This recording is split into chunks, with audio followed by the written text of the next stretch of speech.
Hello అండి. Welcome to our channel ముద్దపప్పు ఆవకాయ్. ఇవాళ మన రెసిపీ వచ్చేసి వరలక్ష్మి వ్రతం స్పెషల్.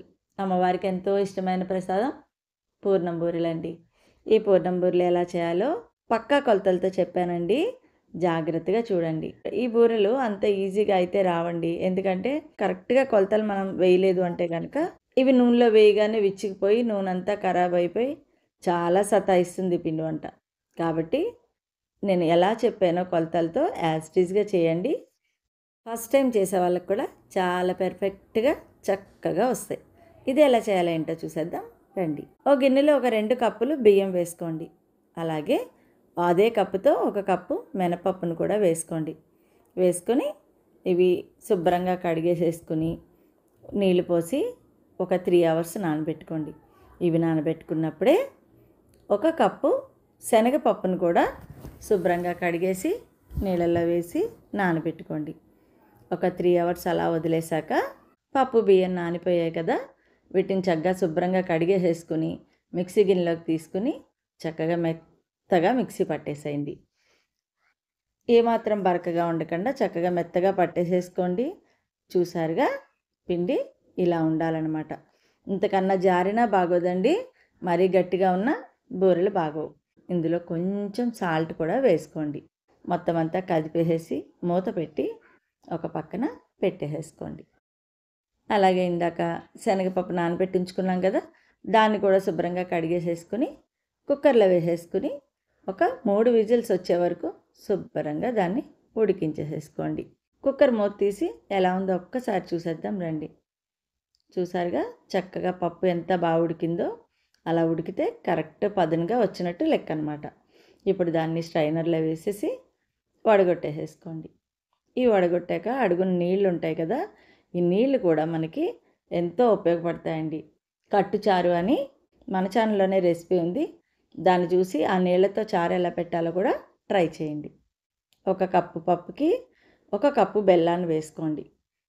వేసేసుకుని మిక్సీ జార్లో అంతా కలిపి మెత్తగా రుబ్బేసేసుకుని దాన్ని పక్కన పెట్టేయండి.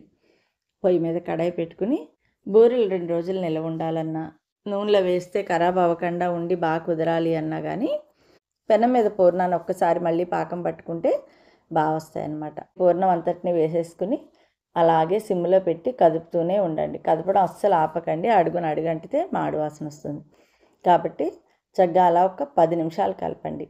ఇందులో ఒక చెంచా ఇలాచీ పొడిని వేసేసుకోండి. వేసేసుకుని అంతటినీ కలపండి. ఈ పూర్ణం దగ్గరికి వచ్చింది లేదు, మనకి పాకం వచ్చింది అని మనకి తెలియాలంటే చూస్తున్నారుగా, అలా మనం పక్కకి ఒత్తిగిలిస్తే అది అంటకుండా ఉండాలన్నమాట. దాన్ని పక్కన పెట్టి చక్కగా చల్లార్చేయండి. ఈలోపు పొయ్యి మీద డీప్ ఫ్రైకి సరిపడా ఆయిల్ పెట్టేసేసుకుని ఆయిల్ కాగేలోపు ఈ పూర్ణాన్ని చక్కగా ఉండలు చేసేసుకోండి. చూసారుగా ఎంత బాగా కుదిరాయో. మనం అలా పాకం పట్టుకోవడం వల్ల ఉండ మెత్తగా లేకుండా చక్కటి పదంతో ఉంటుందన్నమాట. ఇప్పుడు అది మనం పిండిలో ముంచిన పూర్ణం జారిపోదు, చాలా బాగా వస్తుంది.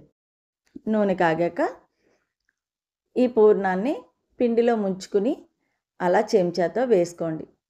చేత్తో వేస్తే ఈజీగా ఉంటుందండి. కాకపోతే కొంతమందికి నూనె అంటే భయం కాబట్టి అలా జాగ్రత్తగా వేసుకోవచ్చు. అన్నీ వేసేసుకున్నాం కదా, ఇప్పుడు చక్కగా వాటిని అటు ఇటు కదుపుకుంటూ నెమ్మదిగా గోల్డెన్ బ్రౌన్ కలర్ వచ్చే వరకు చక్కగా వేయించుకోండి. వేయగానే కదపకండి. ఏమాత్రం పిండి కొంచెం అటు ఇటు పచ్చిగా ఉన్నప్పుడు కలిపామంటే మొత్తం పూర్ణం అంతా నూనెలోకి వచ్చి నూనె అంతా ఖరాబ్ అయిపోతుంది. కాబట్టి కొంచెం నిదానంగా చేయండి. పైన పొరంతా కాస్త వేగే వరకు ఉంచి అప్పుడు కదపండి. అలా చెంచాతో వేసుకునే కన్నా ఇలా చేత్తో వేసుకుంటే ఇంకా పని చాలా తొందరగా అయిపోతుంది అనమాట. కాబట్టి ఇలా అలవాటు ఉన్న వాళ్ళు ఇలా వేసుకోండి, లేని వాళ్ళు అలా వేసుకోండి.